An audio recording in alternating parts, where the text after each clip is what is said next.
Welcome to Man Does Tech, where I solve the problems you didn't even know you had. In this video, I will show how to replace RAM on PC easy method. Open your case on a clean surface, unplug cables, and ground yourself by touching a metal part or using an anti-static strap before touching components. With power disconnected and you grounded, unclip the RAM slot tabs and pull the module straight up using even pressure on both ends.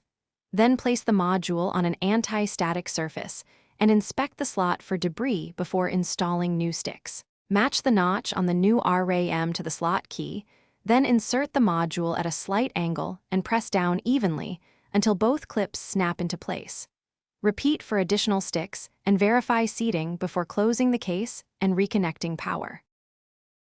Thanks for watching.